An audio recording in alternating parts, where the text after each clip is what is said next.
आज जो हो रहा है वो होनी करा रही है। ये विधना है जिसने माता कैकेयी जैसी स्नेहमयी और पुण्यशीला स्त्री को ऐसी बुद्धि दे दी है। कभी कभी आंखों से देखा हुआ भी सत्य नहीं होता। राजपद का प्रमाद साधारण मानव को हो सकता है, इंद्र जैसे देवता को भी हो सकता है, परंतु भरत का स्थान देवताओं से भी ऊंचा है। वो एक महामानव के रूप में महानता की परिसीमा है। जिस प्रकार खटाई की एक बूंद से क्षीर सागर का दूध नहीं फट सकता, उसी प्रकार अयोध्या तो क्या त्रिलोक का राज्य भी भरत को दे दिया जाए तो भी उसे राजमत नहीं हो सकता।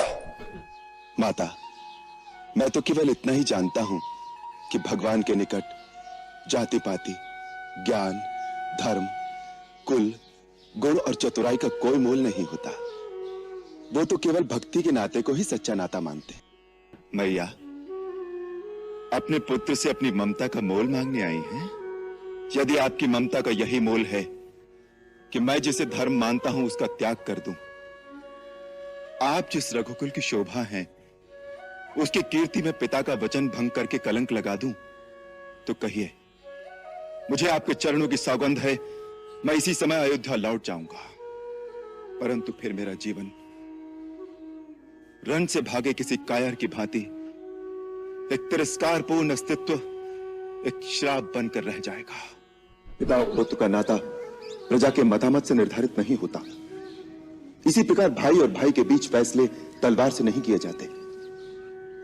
भरत को मारकर जिस राज्य की तुम कल्पना कर रहे हो, तनिक सोचो कि उसका परिणाम क्या होगा।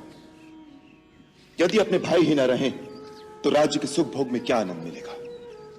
यदि मेरे सुख में तुम तीनों भाइयों का भाग ना हो तो वो सुख मेरे लिए विष के समान है। जो उचित और अनुचित का भली भांति विचार किए बिना किसी काम को जल्दी में करते हैं वो पीछे पछताते हैं। मुझे तुम्हारी वीरता पर और तुम्हारे पराक्रम पर किंचित भी संदेह नहीं है। तुम क्रोध के आवेश में भरत को अवश्य मार सकते हो, परंतु जब तुम्हें पता लगेगा कि भरत पर तुम्हारा संदेह मिथ्या था तो क्या फिर उसे जीवित भी कर सकोगे? संसार में बहुत सी अनहोनी बातें ऐसी होती हैं जो मनुष्य की समझ में नहीं आती। अकस्मात एक दिन कोई भूकंप आता है जो मनुष्य के जीवन को उथल पुथल कर देता है।